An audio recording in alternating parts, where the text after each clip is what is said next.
What's going on, everybody? This is Chris on IMTN Worldwide Radio, and this is around the ATL Side Notes. Welcome to the show, and happy to be here. Before I get started, a couple of house cleaning items. I want to say thanks to Basketball Highlights on YouTube and also Josh Cohen on YouTube. Make sure you go and subscribe to those pages on YouTube if you get a chance. Also, shout out to all the fans that are watching or going to watch on Facebook, Instagram, Twitter, and everywhere else online. I appreciate the support over time. Today's show, make sure, of course, you can see it. Subscribe to the IMTM Worldwide Radio YouTube channel to watch around the ATL. You can also follow on Facebook or Instagram, pick your poison, IMTM Worldwide Radio. You can follow me on Twitter, Intellect ATL, as you see right there. My co-host, Jordan Jackson, Jordan 23 ATL.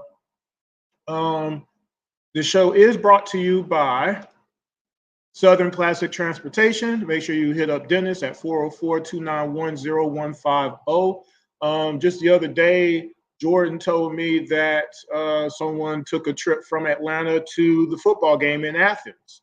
That's a nice little trip. Would you rather be chauffeured or would you rather take groom transportation? Just saying, it's a better experience.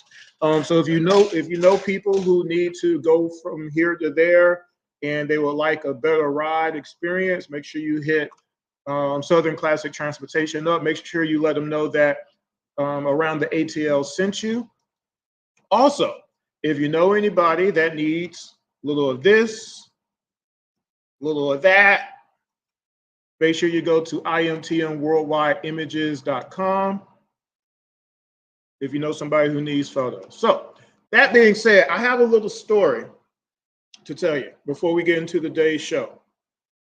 On Instagram, on my personal page, I saw a post of Kevon Looney from the Golden State Warriors. He was doing the drill where he's basically tapping the ball against the backboard, jumping up and dunking it. Okay. All I said was, wouldn't it be cool? I didn't know my computer was doing that. Wouldn't it be cool if he could just learn a 10-foot jumper? It helped the team out a little bit, wouldn't it? Times where somebody's injured, can't score. Sometimes people get double teamed all night, can't score. Wouldn't it be a little bit easier on the team if he could contribute with a 10-foot jumper? I got all this hoopla about, oh, he ain't paid to shoot and all this kind of stuff. And I'm like, well, Draymond ain't paid to shoot necessarily, but he can hit a three-pointer. He can hit a jump shot. He could drive to the basket. And Looney doesn't do any of those things. Then someone said, well, man, have you ever watched him play? In the playoffs, he had like 3 straight 20-rebound games. And I'll give him that. In this one last playoff season, last year, he averaged 13 rebounds a game in the playoffs. But his career average is like 5 points and 6 rebounds every game for the 20-something minutes that he plays. If he could hit a jump shot, he would play more minutes.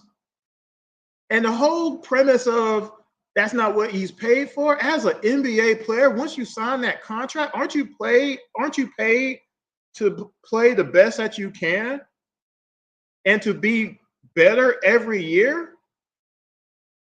He got $14 million guaranteed. You don't think that warrants developing a jump shot in your career at some point in time?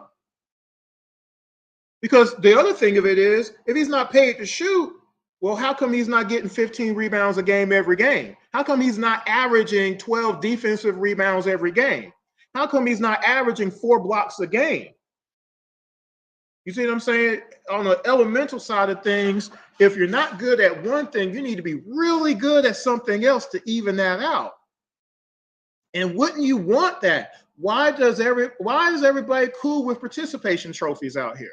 Don't y'all want to compete? If I'm 40-something years old, I would feel terrible playing 40 years of basketball and still can't hit a jump shot. I'd feel bad. I would never get picked up a lot. because I can't really help the team win games. When you're just tall, it shows up. Because when you're just tall and you're not getting rebounds, you're not blocking out, you're not getting tip rebounds, you're not getting a lot of offensive or defensive rebounds, you're not stopping nobody in the post, you're not stopping layups, you're not defending people at the three because it's not 1995 no more. All the bigs can hit threes now. You're not going to come out the paint to go rotate on the open person. What good are you if you also can't hit no shots? I don't understand how all these people are doubling down, 10 toes down, because they're mad because I'm just asking for someone to get a little bit better at an aspect of basketball that they're getting paid for. They don't do nothing else. This is their career. That's the same thing as you saying you're not obligated to try to get better at the job that you have right now. You're just going to coast forever.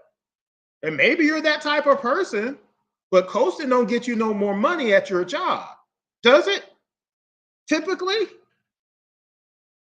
An advance raise, you might get that dollar here and there or whatever, but to actually get to the next level, you got to show more. You got to show that you can produce.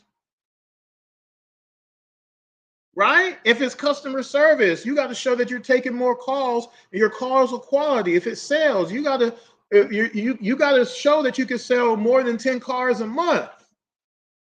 Cell phones, 40 phones a month. You got to show that you can sell 60 phones a month and you can become a manager possibly. Don't you want that? Or are you okay with the money that you're making? And maybe the money that you're making provides for your family and everything, but come on. How is everybody so obtuse about this subject about people getting better and wanting to get better? So segue to just last night, Larry Nance is in the gym with Okongwu, and Big O is shooting threes. He's going around the horn, shooting threes from every angle of three. Right?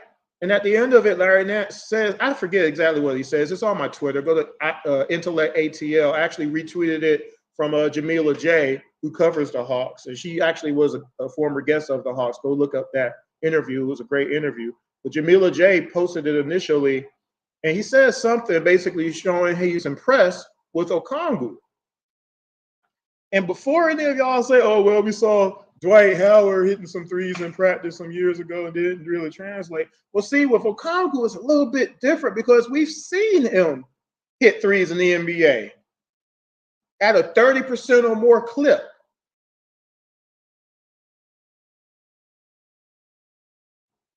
He's been practicing. He's been doing it. But see, besides that, he also has moves inside the post. He can finish inside. I'm going to get to that in a little bit. But all my points are, why wouldn't you want someone who's growing from year to year, getting better and better, like Joker did? Joel Embiid, Giannis even. Why wouldn't you want someone that gets to a certain point rather than say, oh, I'm going to just do this? And that's it. Because it should be about helping the team win more games. Remember, the Atlanta Hawks lost 21 games plus last year by 7 points or less. 7 or less. And I've shown you a lot of hours of game footage out of 8 basketball games to show you the why we lost some of those games. So that's the reason of the subject this morning or afternoon, talking about the center position and why it's time for Okongwu to start. Besides the size, knowing whether or not he can start the beginning of the year. Take that out of the equation, okay? Once he's ready to play, he needs to start. He needs to get the majority of the minutes. He needs to close out the fourth quarter. And I'm going to show you some video on that a little bit later too. Now, mind you, I've been talking about this for a long time now, years, okay? And in fact, let me go ahead and I guess now remember, you can post something in the comment section as long as it's clean. If you have a comment, if you watch currently or you watch after the fact, you can still type in a comment and hopefully I'll see it. 2 years ago, I wrote an article about Okongwu, Big O. I'm going to post it now. It was titled Big O is the anchor we need in the lineup article. I'm going to post that for y'all. So read that. Go check that out. And I have 3 episodes that I've discussed the center position over the last couple of months and, well, last year and a half, I guess. So let me see if I can post all of these at the same time. Let's see if it'll let me do it in the comment section. Episodes about the center position.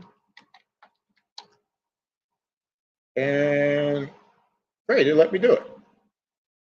So click through those, watch those as you can. So another point about the center position. Again, it's 2024 now, right? It's not 1995 anymore, right? And I'm going to say this again. Think about the 90s and the centers that the Hawks had as opposed to everybody else in the NBA. And tell me how that helped us win more games, helped us be more competitive, helped us get through the playoffs without having a big of some sort that could equal out the bigs on the other teams that were out there just in that period of time. But anyway, question to everybody. Again, you can comment in the comment section for me. Make sure it's clean, though. Is it really important? This is just one aspect. Is it important for a big to have handles of any kind? Is it important? Is it mandatory? No. Is it helpful? Is it helpful to, again, add things to your game to help you be a little bit more dominant in an aspect of basketball? Yes, it is. And to withhold that says something to me. Because again, the goal should always be you trying to get better.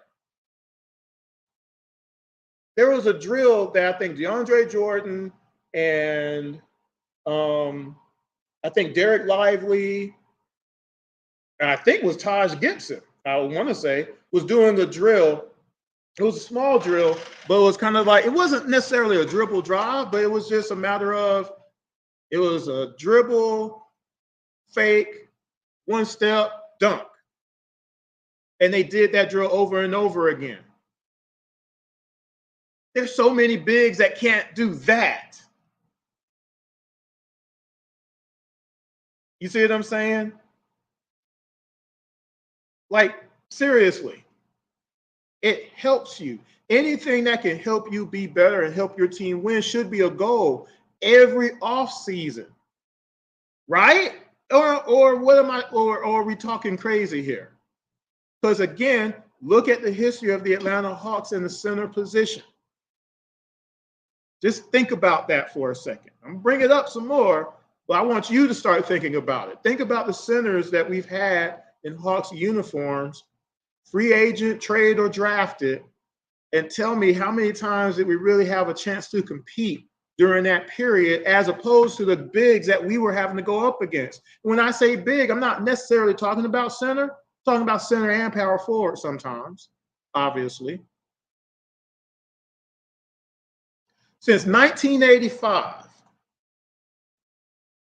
the only Atlanta Hawks centers that have scored between 18 and 20 points in a game is Moses Malone and Al Horford once. That's it. Since 1985. Power forwards between 18 and 21 a game, Sharif Abdul-Rahim, Josh Smith, Paul Millsap, Kevin Willis twice, John Collins twice. That's the list. That's it. That's everybody. Since 85. Now, as a comparison, Paul Gasol, who Gasol, which remember the Atlanta Hawks actually drafted, but we gave him away. He did it 9 times. Shaq did it 14 times. Dwight Howard 6 times. Yao Ming 5 times, even though he didn't play that long. He did it 5 times. Duncan 8 times. Patrick Ewing 13 times. Elijah Wan 14 times. Karl Malone 17 times. LaMarcus Aldridge 12 times. Chris Bosh 9 times. Amari Stoudemire 7 times. AD, Anthony Davis 11 times. KD has done it 18 years straight. Dirk 14. Joker has done it 7 times out of the 10 years he's played. And on top of that, remember, some of those players were also first or second team all defense and or defensive player of the year candidates and or winners. Those players that I just mentioned. You don't think if the Hawks had someone like that on a regular basis over time, that the Hawks would have had a few more chances to win a championship? You don't believe that. You don't believe that that's important, the ability to actually score your position, to even out your production as opposed to the other players' production that you have to play all night. You don't think that's important. You don't care about that. Knowing who's been on the rosters all these years for the Atlanta Hawks, especially those 12 years that Dominique played. You don't think that would have been important rather than having someone like John Koncak or Blair Rasmussen or Andrew Lane, whoever it was, and having Patrick Ewing next to Dominique Wilkins instead. You don't think that would have changed the landscape of the Eastern Conference? In the East today, players that are bigs, quote unquote, that have scored between 18 and 20 points in a season. Bam has done it 4 times so far. Porzingis, the Latvian Dirk, has done it 8 times. Joel Embiid has done it 8 times. Last 3 seasons, 30 points a game. Giannis 8 times. Banchero 2 times in his first 2 seasons. Siakam 6 times. Julius Randle 6 times.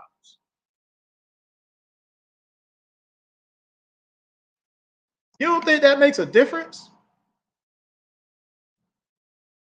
So since 1996, the Atlanta Hawks have drafted 3 players that were 7 feet or taller.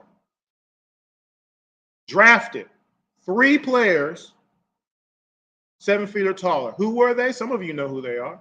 Some of you don't. Some of you are quite young. Priest Lauderdale,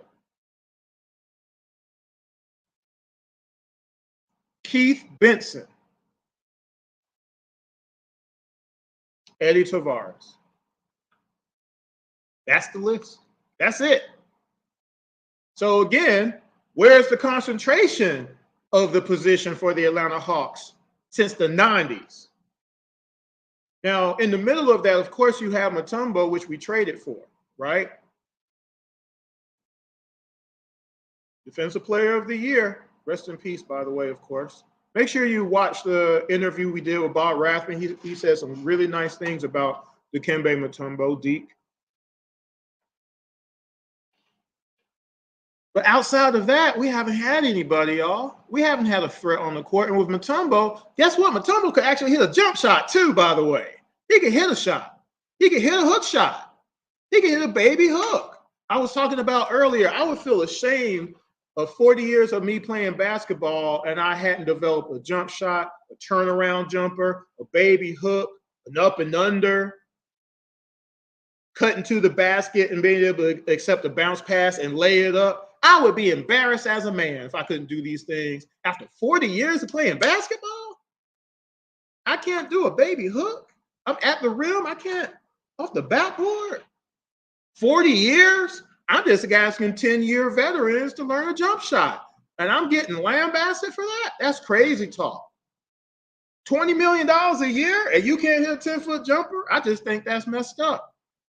I think you should be able to play 5-on-5.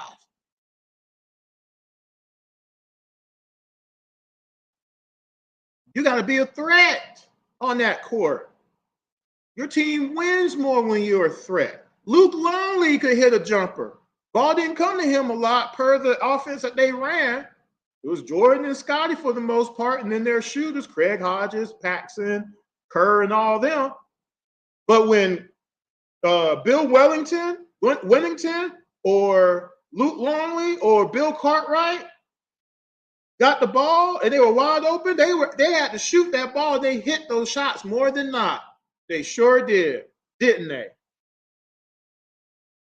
They helped. They got 3 championships out of it apiece, didn't they? Or however long they played, they all got rings because they were able to be in that triangle offense and score sometimes, whether it be at the basket proficiently or they could hit a jumper. Horace Grant could hit a jumper. Tony Kukoc could hit a jumper and drive to the basket. He was their big back then in the later years. So back to the Hawks. 3 players since 1996, 7 feet or taller. We've only drafted 3. Look at the conferences now and look at the bigs on each side of the ledger, the Western Conference and the Eastern Conference, and think about the people we got to go against all the time. So if you can't score and even out their production, you got to at least be able to stop them then, right? It got to be one or the other. And if you can't do either, then what are we really talking about? Are we winning games like that? No, we are not. We haven't been.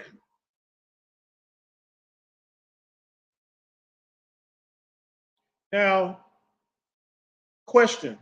And again, you can comment in the comment section, either if you're watching live or after you get off of work or whatnot. Does having a big that is a threat, let me ask this a different question. Does having a big that is a threat a guarantee for an NBA championship? No. Patrick Ewing is one of the best. His team won the Eastern Conference twice, but did not win a championship. Karl Malone won the Western Conference twice, did not win a championship. And his team was loaded, by the way. Fortunately, he had to go against the Bulls. Dwight Howard won the Eastern Conference once. Dominant, did not win. Bam, with Miami, has won the Eastern Conference twice, and he had Jimmy Butler on those teams. They did not win a championship, though, right? Yao Ming didn't win a championship. Joel Embiid, so far, hasn't won, even though he's one of the most dominant bigs in our generation. Can't be stopped. We've never stopped him, right? It's not a guarantee that you win a championship, but it gives you an opportunity to win a championship. It gives you an opportunity to get to the playoffs. It gives you an opportunity to win playoff games. It gives you an opportunity to win playoff series. Because it's 5 people that you got to worry about at all times instead of just 4. That makes a difference. And think about Philadelphia just as an example right now. They got Joel, PG-13, and Maxey. And then as a backup, you got Drummond out there getting rebounds every night. And I just saw him hitting the 3. By the way, Drummond always kills the Hawks. He gave us 25 and 20 one night. Y'all keep acting like he's old. He's just 30, 31.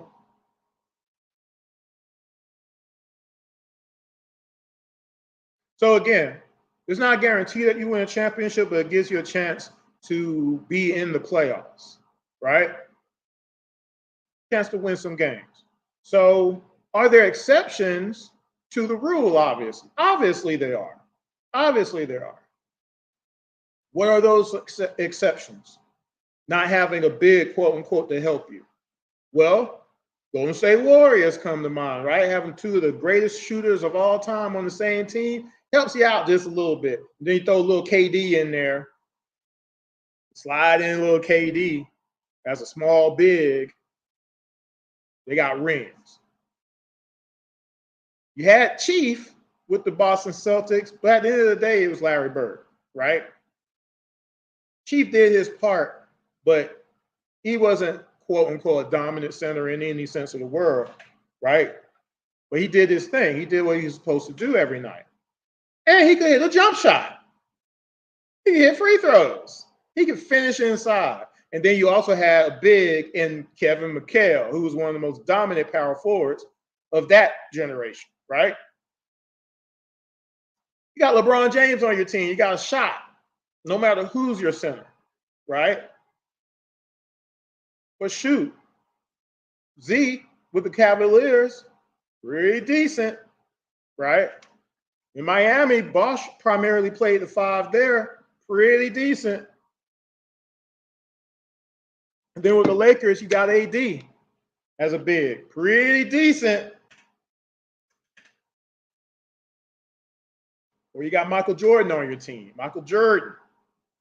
Again, Bill Cartwright, Bill Wellington, Luke Longley.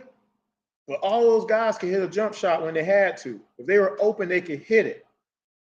They were a threat. You couldn't just leave them open. They could hit the shot. That is a point that has to be emphasized there. It was their job, and they did it.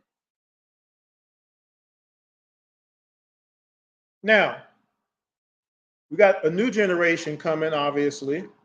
You got Wemby, the alien. He was only playing, 29 minutes a game and averaging what he was averaging last year. If he busts over 35 minutes a game, his numbers are going to be stupendous, right? He's going to be a big that averages 20 plus for his whole career easily, right?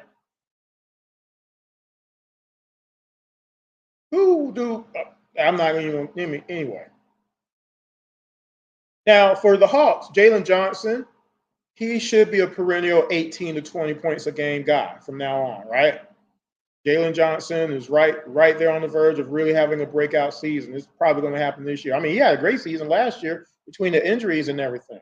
He could hit all the shots. He could drive. He can pass. He could do everything. He could rebound. There was one game he had like 18 rebounds, something crazy, right? So Jalen Johnson for us is right there. When Joel Embiid scores 38 points against the Atlanta Hawks, what do y'all feel about? How do y'all feel about that? And again, I want y'all to answer these questions when you get a chance, when you watch this. Do you not care that Joel Embiid destroys us all the time? Whether it be at the line, whether it be from three, whether it be inside, whether it be his passes. Do y'all not care about that?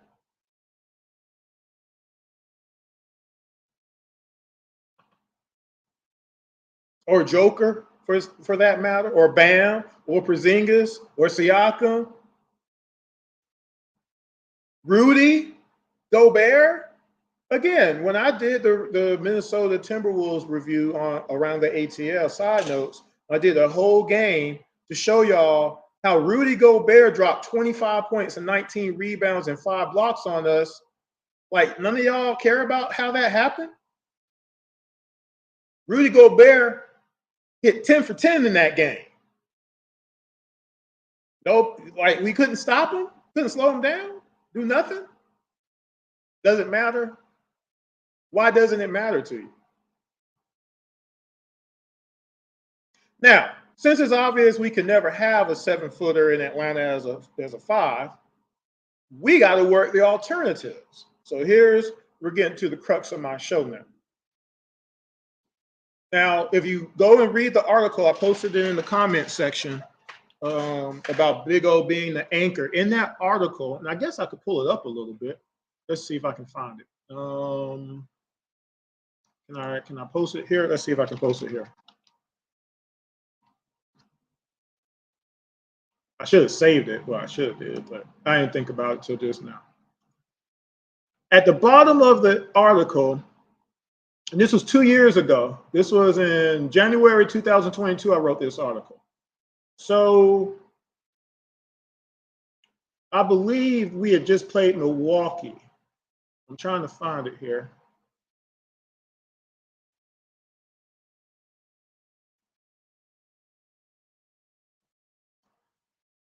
It was against the Bucks. And we were talking about Giannis in this game. I'm trying to find it. Give me a second.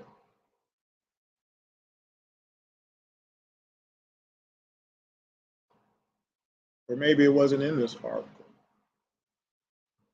Oh, actually, and Minnesota. Like for instance, Cat had played the whole second half. Cat only had 5 points. O was on him. Couldn't do anything. I'm trying to find the Giannis part. Y'all just have to go and read it. But he had some really good games. Oh, Giannis was 2 for 12. And meanwhile, he 12 points, 8 boards, 3 assists, 3 blocks, and a steal, 67% from the floor. The reason that this was a big deal was the defense at that time was really bad then. They were 28th in defense that year. O wasn't starting, but I think Clint had gotten hurt, and so O was playing more. This particular year, he shot 86% at the basket. That's 0 to 5 feet. That's all layups there. Okay. But he was playing minimum minutes. He was playing like 18, 17 minutes a game or whatnot. Okay. So that's why I wrote the article, because I'm like, at a certain point, you got to have somebody who can move their feet. And I'm going to show you that in a little bit. It's going to be some extended video. I haven't done video this long before, really. But I'm going to let y'all watch everything and then come back in a little bit.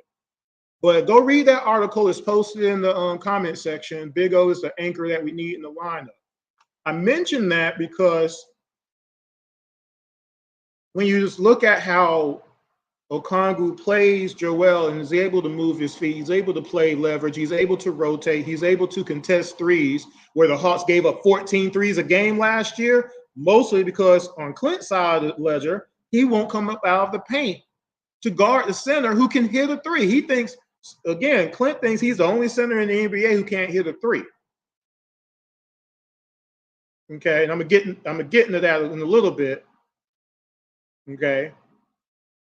That's a big deal when you're giving up 14 of them a game, though, and we lost 21 games by 7 points or less. That becomes egregious all of a sudden, especially if you can't hit a three every now and again to offset that. 10 points a game doesn't really affect wins and losses if you're giving up 20 a game. It just doesn't. I'm sorry. Math is the math. And I've shown you hours of game film to show you that. Choose to look at it if you want, but it's all on the page. IMTN Worldwide Radio, around the ATL. I got 8 games that I've reviewed. Go look at them. It's not cool. Okay.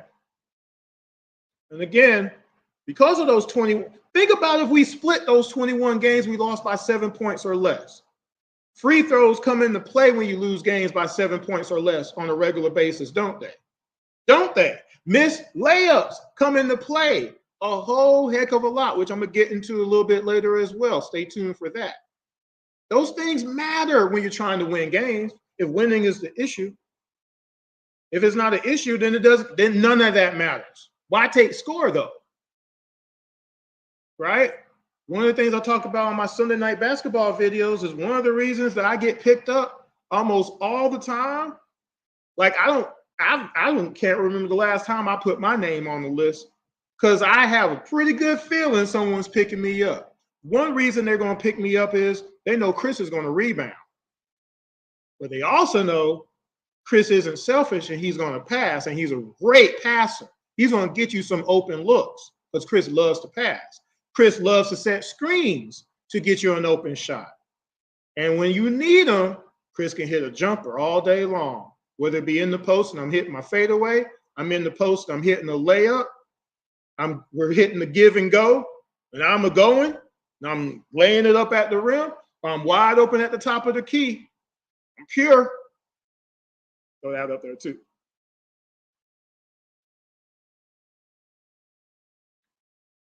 The other thing about that is the Hawks were 26 in blocks last year. We were 28th in fast break points given up. Not good, right? So why do I feel Okongwu should start finally? And by the way, if you go read that article from 2 years ago that's posted in the comment section there, one of the things that I talk about also is the fact that it's not a matter of Okongwu not being ready. It's about money. And somebody upstairs has decided that because you make a certain amount of money, you got to start no matter doggone what, even though it doesn't help the team win. And in those shows that I did about the center position, one of the shows I did was to show you the equivalency of, well, Chris, we got to get them 10 rebounds a night. 10 rebounds a night don't really help you win that many games. 10 rebounds is a benchmark that's cool and all, but does it help you win games? If it's 10 defensive rebounds every night, you're getting 3 blocks a game every night, and you're playing great post defense every night, and you're contesting all 3-point shots instead of letting Joker shoot threes over you and not coming out the paint, you just gonna watch the ball go in the net. Yeah, sure, maybe. But if you're getting 4 offensive rebounds and 5 defensive rebounds, 10 rebounds a game don't really mean that much, especially if you're only scoring 10 points a game. Because now you're not creating enough possessions on your end as a defender, getting the defensive rebound and preventing the offensive rebound, right? And when you're getting an offensive rebound, you can't put it back in the basket. That don't do nobody no good, does it? 4 offensive rebounds a night and you're still at 10 points a game? And that's because of the passes you get from Trey or DJ last year? I'm just talking basketball, folks. I've showed y'all the games. You've seen the games. I've shown you what happens in each game, and you can look it up too. NBA.com is beautiful stuff. It's called in Google. It ain't hard. Okongwu has only started 36 games in his career so far. Okay? And pretty much all of it was, involving injuries. In those starts, he averaged 11.7 points a game, 9 boards, 2 blocks. I didn't include his steals and his assists in that. Now, some of those starts were very early in his career, and he still didn't really play a lot of minutes in those games, okay? He wasn't looked at as far as anything offense-wise when he first started or anything like that. But as he continued to grow, he did. So here's an idea of some of his starts. I'm going to give you a few games here. 21 points, 15 rebounds, 3 assists, 2 steals, 2 blocks. 13 points, 8 rebounds, 3 blocks. 17 points, 8 rebounds, 5 blocks. 18 points, 11 rebounds, 5 blocks. 18 points, 13 rebounds, 3 blocks. 17 points, 8 rebounds, 3 blocks. 16 points, 12 rebounds, 3 blocks. 18 points, 20 rebounds, 4 assists, 2 steals, 4 blocks. That's affecting some games right there. Agreed? And again, in those, I didn't include his assists or his steals. So I got some game film to kind of try to match this up a little bit. And again, shout out to,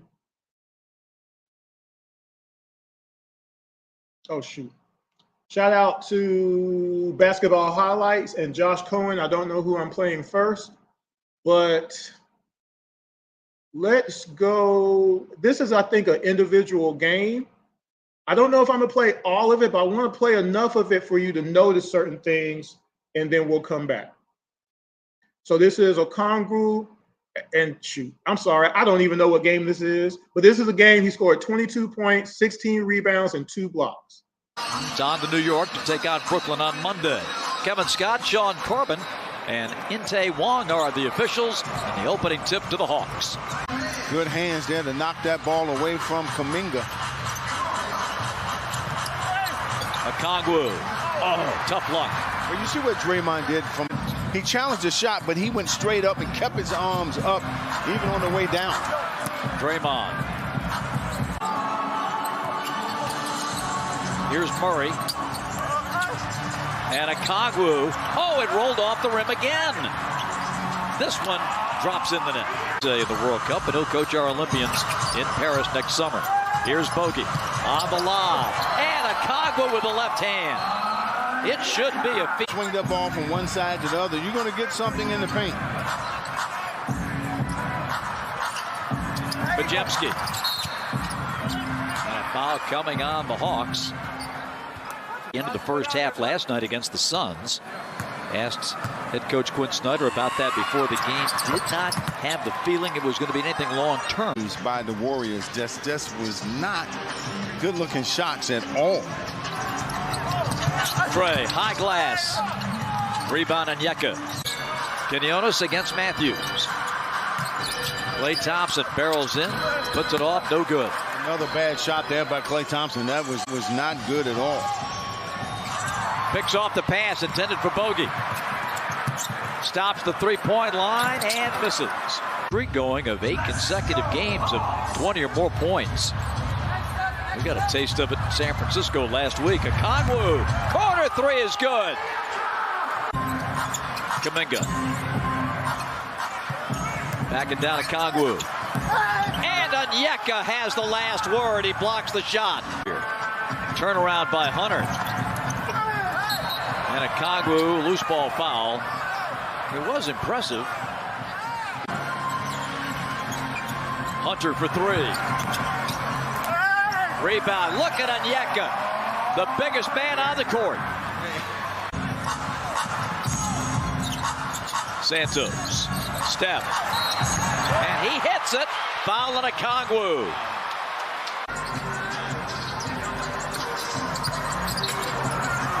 Onyeka. Oh, that's just great inside. Corner three, no. Onyeka. Dropped it down, nearly stolen. Warriors hit the deck, scrambles on, and we've got a jump ball. 1:35 remaining in the third. Okongwu. Santos.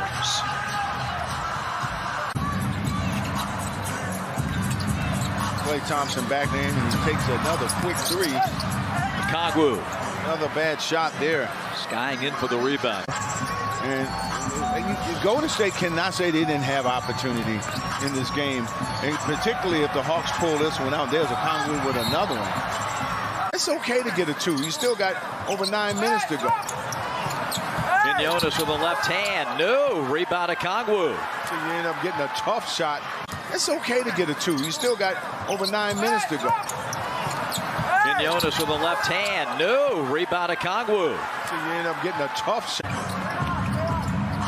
24 rebounds from your center position tonight. Podziemski.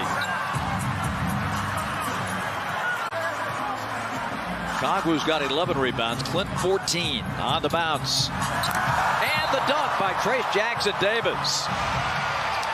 Foul on Atlanta. Okongwu. Falling low with that three ball. 117. Trey drives in, finds Okongwu, and he's pulled down by Green.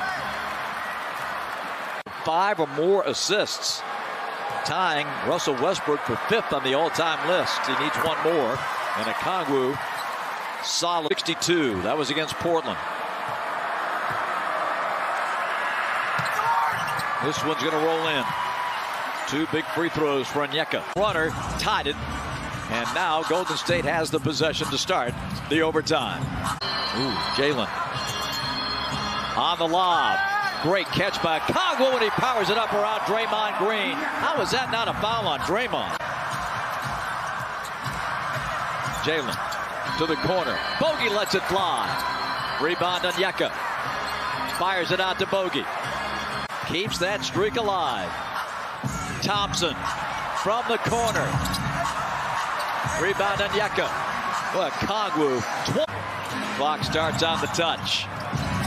Curry fires up a three ball. Not the best attempt. Nope. At the logo. 12 on the shot clock. Trey drives in. 1:20 remaining. Bogey to Murray. One more time, DJ. Dishes to Okongwu. DJ. Deep and something. Steph again. Not this time. Rebound Okongwu just for good measure. O's got his 16th board. The hunt is over. Atlanta knocks off Golden State in overtime. Oh, man, what a big win. So I wanted to show you that whole clip to show you some of the reasons initially why he should start. Number one, free throws. You're in a close game. You need somebody in the fourth quarter who can hit the free throws all the time, right? Is that a good idea or a bad idea? When you're in a close game, you're trying to win the game. The goal is to win the game. This one went to overtime. So it's important for O to be able to hit those free throws, right? Okay. Another thing is finishing at the rim. Did you notice on some of those, he could finish with either hand? He's been doing this for a long time, but I just wanted to just remind people just some of these things. Yeah, he took a couple of extra threes there, but he did hit a couple of them. All right. His ability to rebound. When you want to talk about, oh, rebound is a big deal. The boy can rebound. He's been rebounding his whole career. Every time he's gotten starter minutes, he's always rebounded at a high clip, especially on the defensive side of things. He doesn't allow offensive rebounds a whole heck of a lot. And then also, again, the block shots. Remember what I said? How many of those games he was getting 5 blocks? He has, in those starts, I mentioned he had 5 blocks twice. 3 blocks, 1, 2, 3, 4, 4 times. And just those games I mentioned, not all 36 games, I just mentioned some of them, right? Some of the reasons right there. But also, he can guard multiple positions. He was guarding Kuminga there, right? Somebody who's pretty fast, pretty wiry, right? But he can move his feet on bigs as well. He doesn't let people get to where they want to go. That's why Giannis has so much trouble with him. That's why Joel doesn't like playing against him. That's why Cat doesn't have a good time playing against him, because he can move his feet. Now, yeah, the whole strength thing comes into play, but when you got leverage and you know how to use it, that doesn't come into play that much. The height will come into play. Like, there's nothing really he can do with Wemby if Wemby decides to just turn around and shoot over him, obviously, right? But he can make sure that Wemby doesn't get exactly where he wants to go and make him have to turn around and shoot it rather than post up and laying it up, right? Same thing with who else? I guess Joker to an extent, because Joker has the above shot or whatever, right? So let me show you this game. I'm only going to show you part of this. This is another game. This is another start where he had 19 points, 10 rebounds, 3 assists, so on and so forth. They want to take care of business early against the Hawks. Sadiq Bey came over right before the tip there, stood in front of us like he was letting us know how big he was. Tatum. Porzingis back rims it. Porzingis looks over the top of Bey. Skips it to the corner.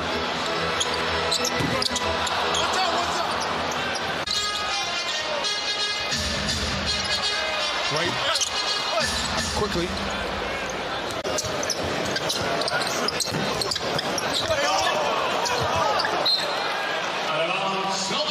Took the rebound away from his teammate right there. Yeah. Bogdanovich. No harm, no foul. Okongwu, 2. They have to kick it out. Bogdanovich takes it all the way to the basket. He sends it to the corner.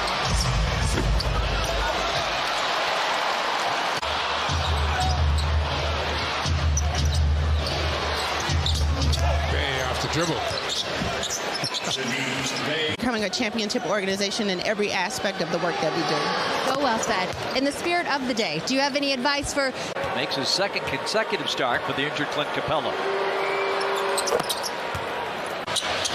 It's a corner now.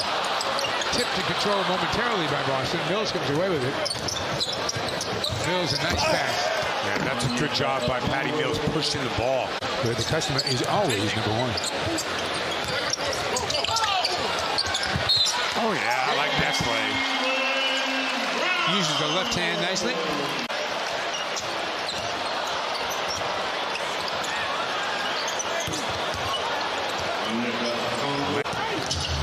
Young. Corner. Bey knocks it down. Young's floater does not go. We tap nicely to Bogdanovich. He takes it in the lane and he missed. Gets it back again.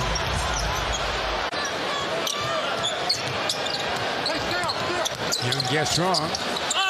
And Porzingis will get to the line.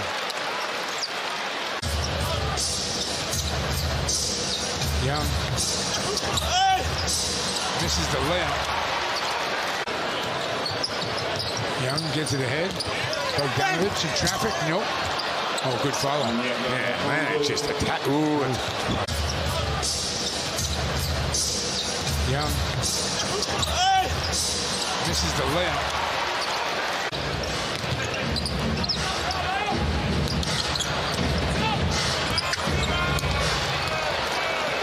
Such a good decision maker, and Porzingis way above the rim. Way above the rim.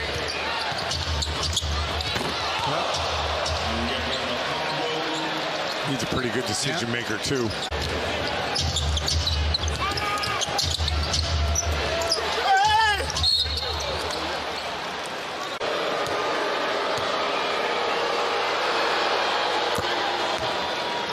Tonight after Celtics postgame live, tune in for Town for Tires BST.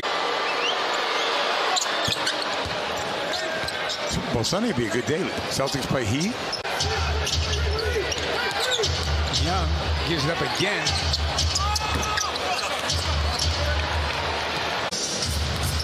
Mills. Oh, next follow. You know, usually we see Capella so much of the time. This kid's pretty good.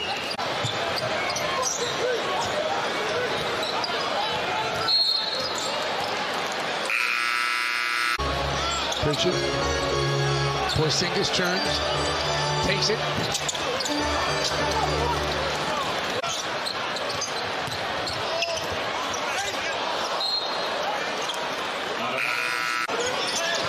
Tatum turns into a crowd. Finds Porzingis. He goes to the hoop. Has it blocked.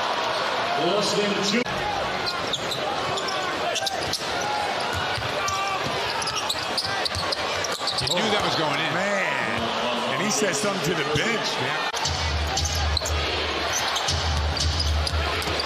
Oh, what a pass. I see why he's so high in the assist total. Young, is he going to shoot it? Nope. Well, Hawks came and played well, but that guy played better. So if you saw that last little bit, you saw Okongwu play Jason Tatum straight up and block his shot. Then you saw him block Porzingis, right? Which means he actually can play all 5 positions. Why? Because he can move. He has the movement that Clint does not have. And that also goes onto the offensive side where his slip screens, going to the basket, finishing at the basket with either hand, having moves, going to the basket, and then being able to be a threat from the 3 counts. It just counts. And every time he's gotten really major minutes, he's always delivered. Okay. Now, all that being said, you've seen all that. I mentioned the Larry Nance video earlier in the show. And like I said, you can go to Twitter, Intellect ATL, and you can see the retweet of that from Jamila J's page. And basically the video, just for those who didn't see it at the beginning of this video or the show, the episode, is that you got Okongwu at the training facility shooting threes doing around the world, and Larry Nance is there, and Larry Nance, goes into the camera and says, man, he can hit it. He's for real. He can hit this shot. And we know this because we've synced it. But just to remind everybody, in Okongwu's rookie season, he took 3 3-point shots. In year 2, he didn't take any 3-pointers. In year 3, he shot 13 threes for 30%. Okay. Year 4 was the most recent year. He shot 69 threes and hit 33%. Now, if you can hit 30 or more percent, you are a threat from 3. You can hit that shot sometimes more than not. 33%, pretty decent. Okay? That means if you leave him wide open, there's a good chance he's going to hit it. Someone has to come out and guard that position. You can't lay off of him and cheat on somebody else, is my point. In this coming season, he's probably going to take 100 threes this year, more than likely, I would think. Now, let's talk about inside. The last 3 seasons, well, before I talk about that, let's talk free throws. The last 3 seasons, he has shot 72%, 78%, and 79% from the free throw line. Again, that's another reason he has to be in there in the fourth quarter. There's no reason for Clint to be in the fourth quarter because he can't hit free throws. He can't score. If you're behind, why is Clint in there? What can Clint do to help you come from behind in the game? We're talking about winning games. That's all we're talking about. Okay?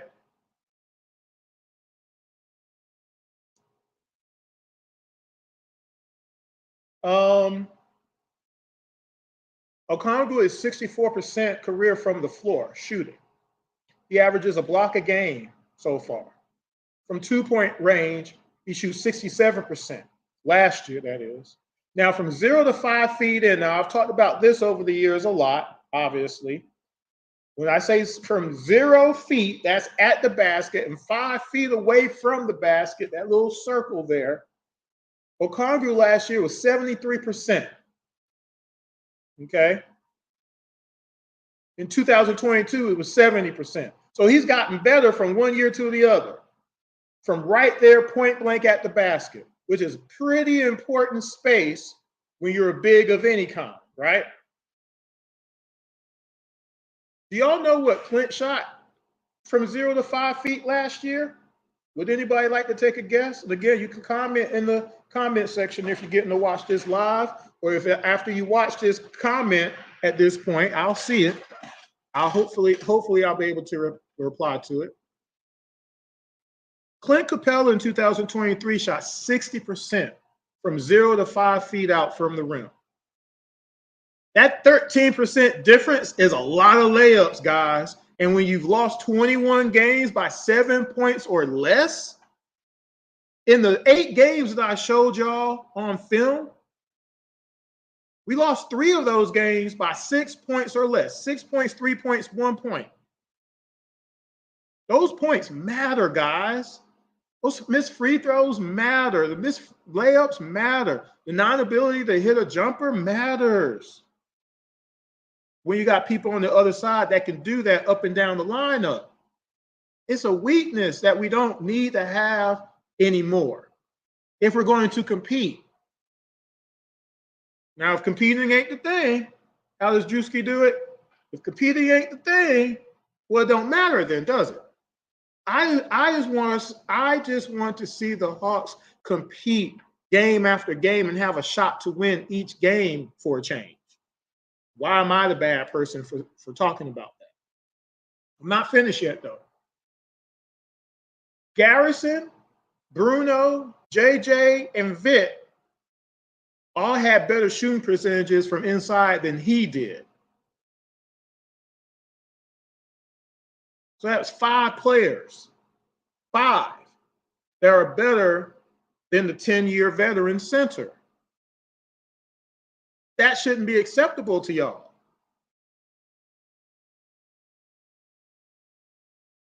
Clint Capella has 0% next to his name at the 3. 0%. Chris, how does he have 0? Because he's only taken 5 3-pointers in his whole career, and he didn't hit none of them. That's how you have 0. In 10 seasons, Clint Capella has 5 3-point attempts. Now, before I get into the next part of this discussion, if you're not going to shoot no threes, no big deal. You got to be able to hit some 2s, though. You got to be able to hit a 17-foot, 15-foot, 12-foot, 10-foot jumper. You got to be able to hit all your shots inside. You need to hit 75% inside. That means your alley-oops, you got to get all of them. Passes inside, you got to every single one of them. But Clint don't have no touch. So if he doesn't dunk it, he can't just put it up. He doesn't have that ability. What does Dominique say every time? Use the backboard. Oh, you got to use the backboard. You got the angle. You got to use the backboard. That's what it's there for. Clint has no capability of doing that. We've watched this for years now. It's frustrating, which is why at the very beginning I talked about getting better at an aspect of basketball. He had Akeem Olajuwon as a mentor, a possible mentor. You mean to tell me he couldn't learn nothing from Akeem Olajuwon, the dream? Akeem, the dream in Houston? Clint shot a three-pointer in 2015. He shot one three-pointer in 2017, and he shot one in 2021, 22, and 23. Obviously, most of these three-pointers were probably half court at the end of the quarter type shots. So it wasn't really a three, but it counts as a three because it was behind the three-point line. But have you ever seen Clint square up for an actual three-pointer with the hope of hitting it? No. And that's a problem where we're in today's game. A couple of shows ago, I did a breakdown of I kind of gave you some of it here. The bigs in the East, they can all hit the three, guys. Even Valanciunas, who is now a Wizard, he can hit a three every now and again too. And Clint don't like to come up out of the paint. I showed y'all all the games. He don't like coming out the paint to come and guard somebody who's about to hit a three on him.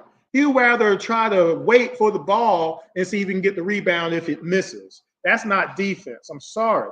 If you're not going to score, you got to be really, really good on the other end of the paint.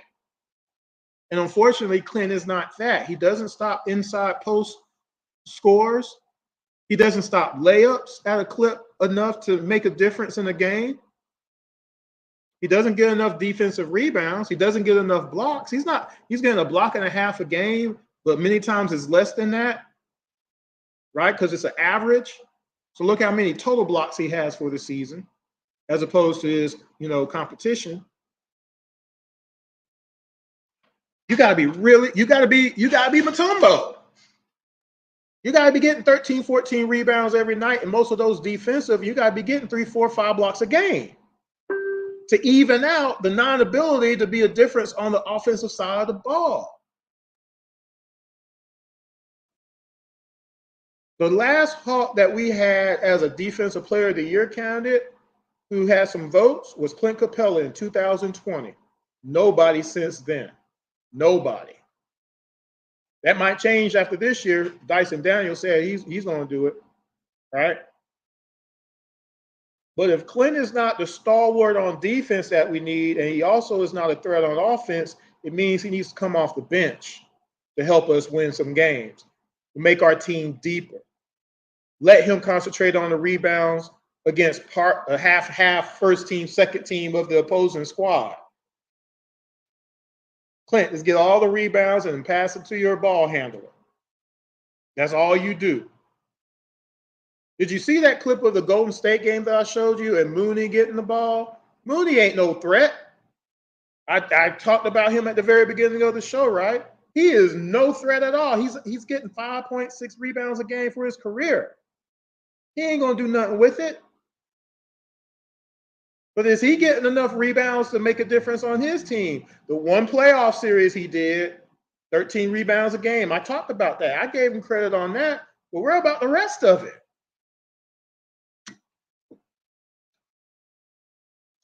What did I talk about? The exceptions of if you didn't have a big man, what are the exceptions that can still help you win? Having the best shooters of all time on your team helps out. Chef Curry, Clay, KD, hard to lose when you have those guys on your team, right?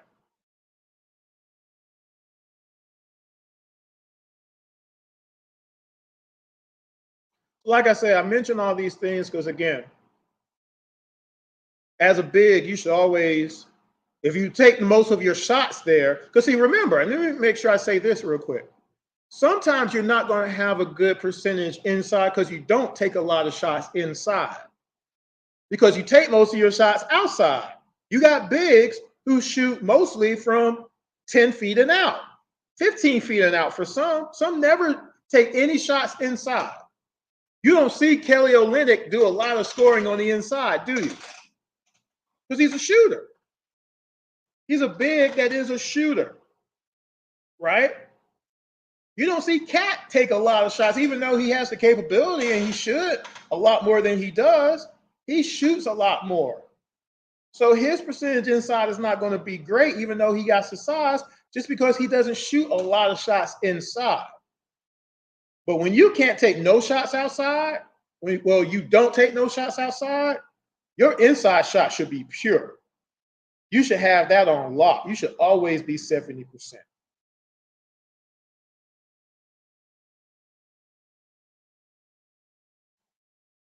So I showed you in those clips with Okongwu. And again, shout out to Basketball Highlights on YouTube. Let me show you a little defense now. And I think this is where Josh Cohen on YouTube comes in. I'm going to play some of his video. But let me get back to where I got lost here. In the clips with the Boston game and the Golden State game, you see him moving his feet, Okongwu, that is, Big O. And his ability to stay in front of his man, to get to where he needs to be to stop a bucket, right? That's kind of a big deal, okay, on a 5-on-5 game.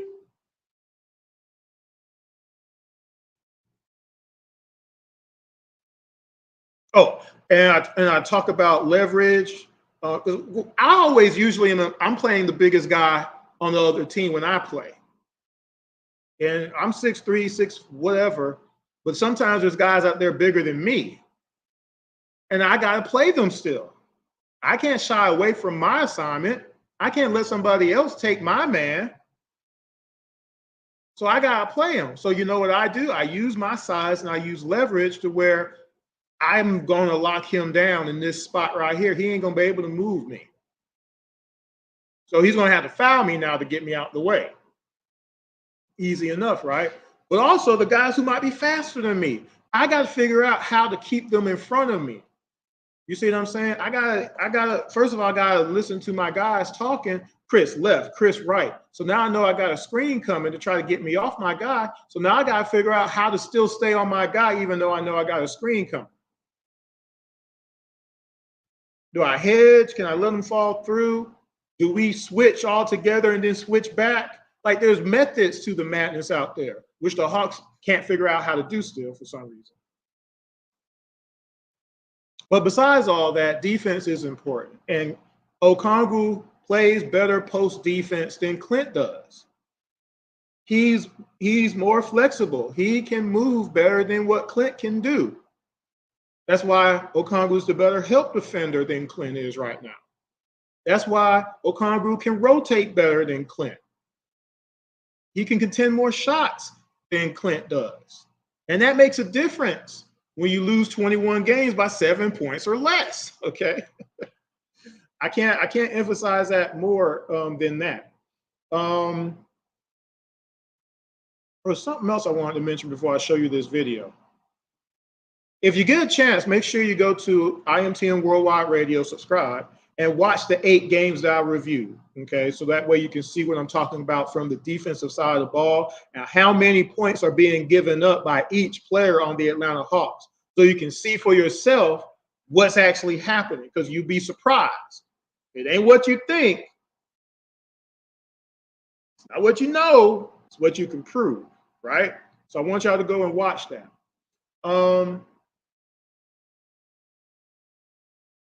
I'm trying to find something I'm missing that I want to talk about before I show you this video. Give me a second. I'm trying to find it.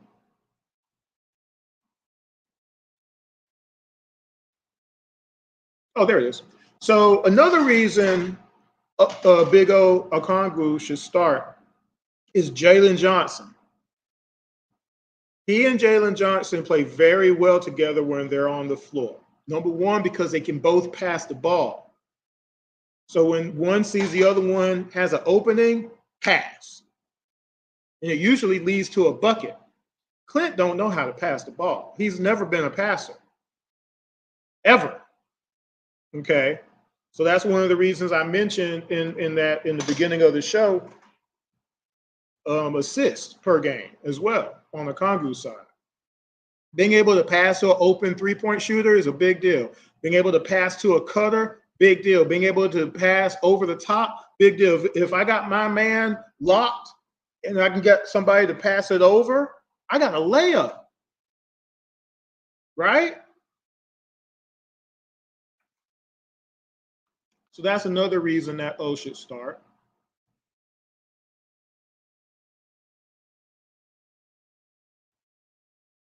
And again, for the Hawks, we either got to stop a few points or we got to score a few more points. If the Hawks had scored, I don't know, 122 points a game last year instead of 118, the Hawks win 40-something games last year.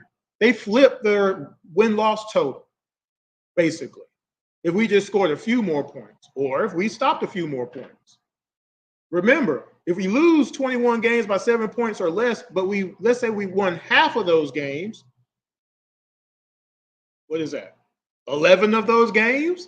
The Hawks are in the playoffs last year, right? Think about that. The Hawks are in the playoffs last year. That's what I'm excited about this year because I think that's possible. I think we can flip that, whether it be us scoring a few more points or defending a few more points better than we have. I don't think we're going to give up 14 threes a game this year. I don't think we're going to be 28th in fast break points this year. I don't think we're going to be 26 in block shots this year. I don't think we're going to give up 53.5 points in the paint each freaking game this year. 25th in the league. If we start, okay.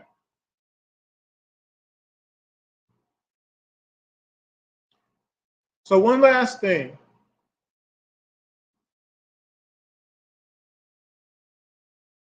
I am missing something. So I guess I'm gonna have to just play it off the fly.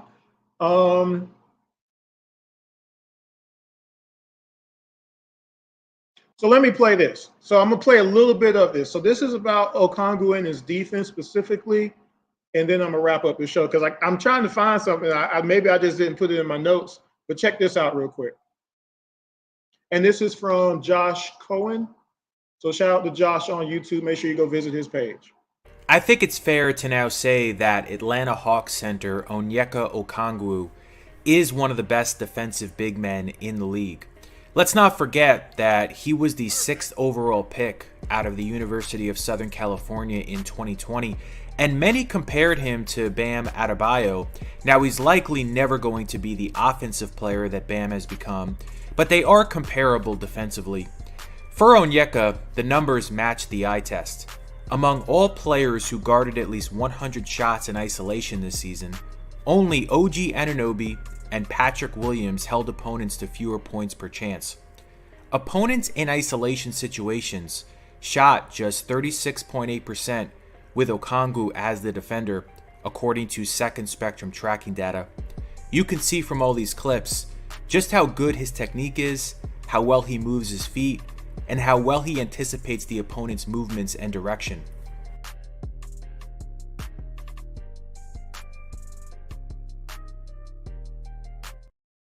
So that's all I want to play right there.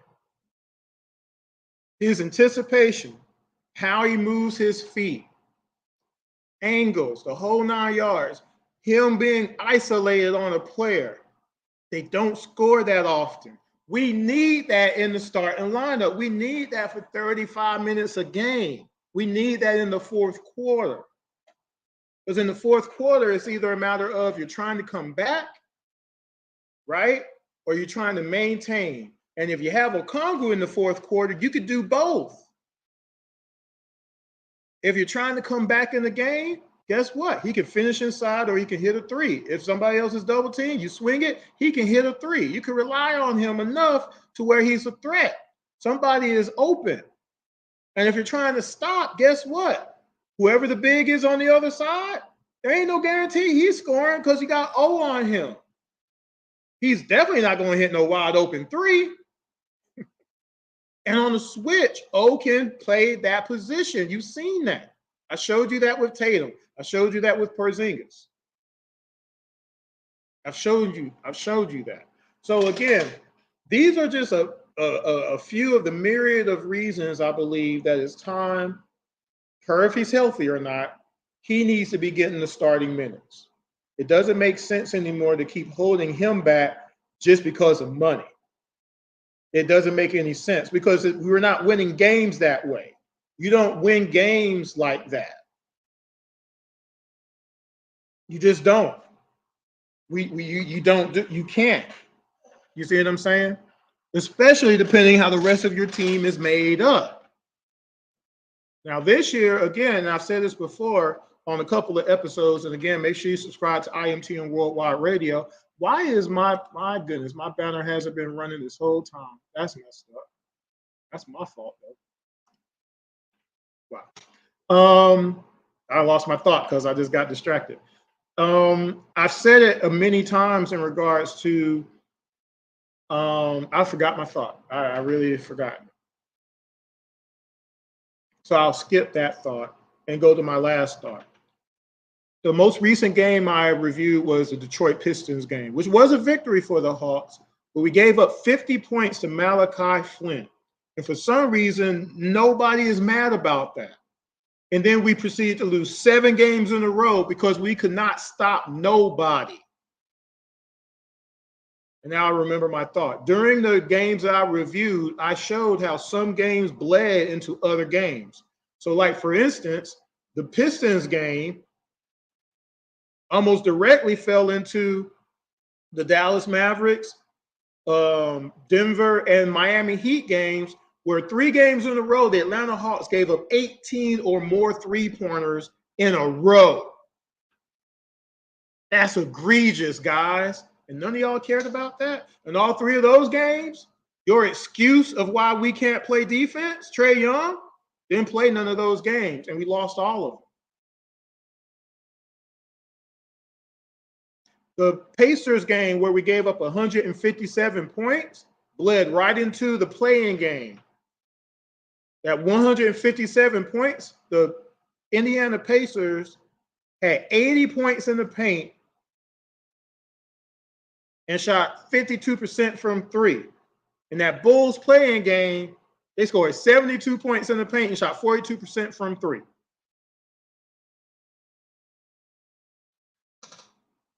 Missing Okongwu the last month of the season really cost us the season, really. Because with him out there, Siakam and Miles Turner wouldn't have been able to dominate. We would have had some help on Rudy Gobert going 10 for 10. Bam wouldn't have been able to hit those threes in that Heat game we lost in double overtime. You see what I'm saying?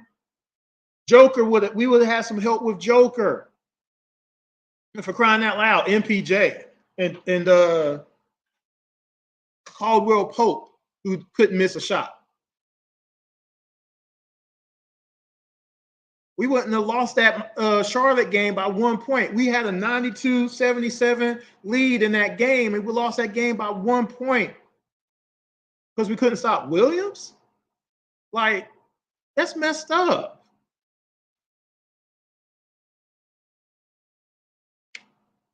It's time to make the switch. Let Clint stay for his final season as a Hawk, and let him come off the bench and play the number 2 guys. Let Okongwu start the game and finish that game. And make sure you don't mess up and not have him in the middle enough either. But as a finisher, you need to, I've shown you tape again, film, actual game film, just to show it to you. He does things that Clint cannot do. If Clint could do some of those things, it'd be a different story, but he can't.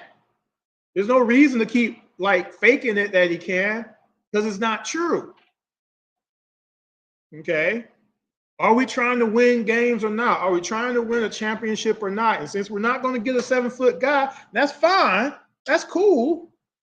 Get somebody that can produce for you on a regular basis. Give you a chance to compete on all phases of basketball.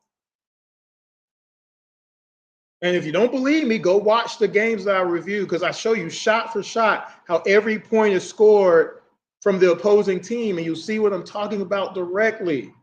It has to end. It has to end. Okay.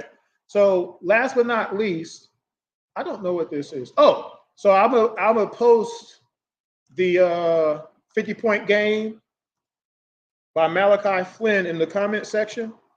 50 points by Malachi Flynn. This is versus Hawks. Again, we won that game, but we almost didn't. That game was at home. That was the worst part of that. They only had 2 other people scoring double digits in that game. It was only 11 points each.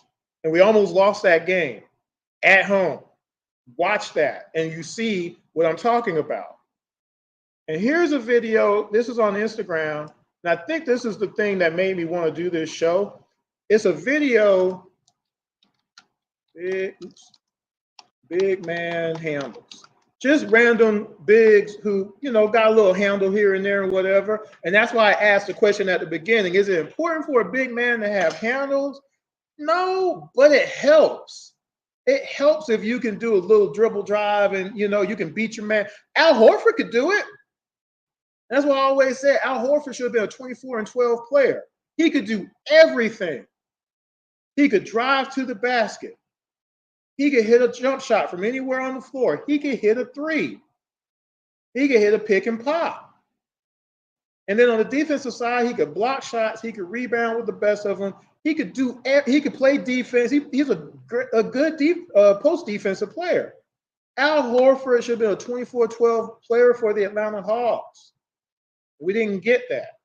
Same reason I said that Jeff Teague should have been a 24-12 player, because he could do everything. He's the fastest guy on the court. He can get anywhere he wants with the ball. He can drive to the basket. He can hit his floater. He can hit a jump shot. He can hit a 3. And then on defense, he could pick your pocket. He could stay in front of you. But we didn't get that out of Jeff Teague, though. Not enough. We got Teague time, halftime. So go check out those videos there on the comment section, and check out everything. Check out all the shows on around the ATL. I've done plenty of shows on whether it be Hunter, several shows on him and other players. Got one on Trey. Did one on John Collins, DJ, and Trey a couple of years ago with the article that they were featured in or whatever, or the picture that is. I wrote an article about it, my bad. But again, if we're just talking about wins and losses, again, are we talking about wins or losses, or are we talking about feeling good about stuff? You can't always feel good about certain things. I would feel bad after 40 years still not being able to hit a jump shot and help my team win some games. I've hit some game winners in my time. I'm wide open. I better hit it. One guy was trying to, talk crazy. Man, you wide open, man. You better hit it. And after I hit the 3, I'm going back down the court. Like, I hit it. You got to talk some trash out there, right? I'm competitive. See, when I go play basketball, I'm not going out there for exercise. I can exercise at home. I got exercise at home. When I go out to go play basketball, I have my brace on. I got my Trae Youngs on, because I'm trying to win some games that night. I'm not playing full court basketball with guys who are 20 years younger than me for nothing. I gotta go play the guy who's 340 pounds of all muscle out there, offensive lineman playing basketball. You know how hard that is? Hard. Dude, strong too. But I was knocking him out of that post though. So I know how to play with leverage, and I'm strong. You know what I'm saying? I'm going to do my job. My job is to not let my man score. That's my job. On top of everything else, that's my main job.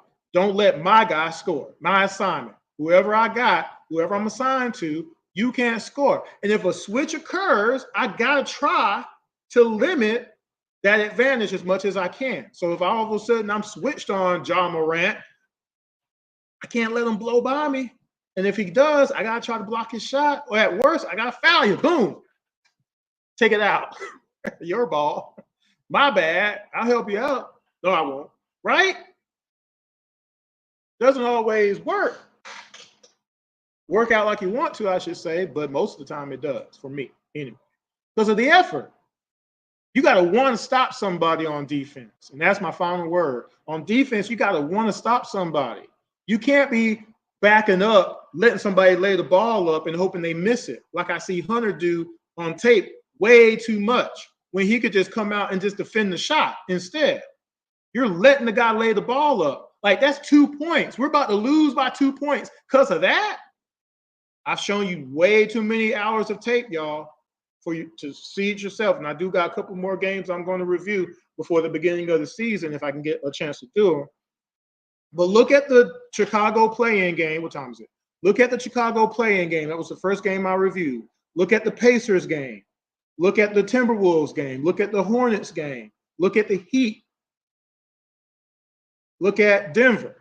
Look at Dallas. There's no reason for DJ to be letting Kyrie Irving back him down in back-to-back shots. That's crazy. It happened, though. Why is Luka hitting all these threes? Because Bogey is on him? Why is Bogey on him? Because somebody left their assignment and didn't get back on their man, who's supposed to be the best defender on the team, supposed to be the Luka stopper, and you're letting Bogey try to stop him. You know what happens? Luka magic every time. I showed you all those games, and I showed you shot for shot so you can see how that shot ended up in the basket. So that way you can make a determination, oh, shoot, well, it's not what I thought it was. I can't really blame this person. I got to start blaming other people. Other people need to be held accountable for their errors, their ways. That's all I'm trying to get people to look at. And that's why changes needed to be made. And that's why certain lineups can't happen no more. Because certain people give up way too many points, and it ain't who you think. Again, shooting guards averaged 30 points a game against the Hawks last year, and small forwards averaged 27. And a lot of those were layups.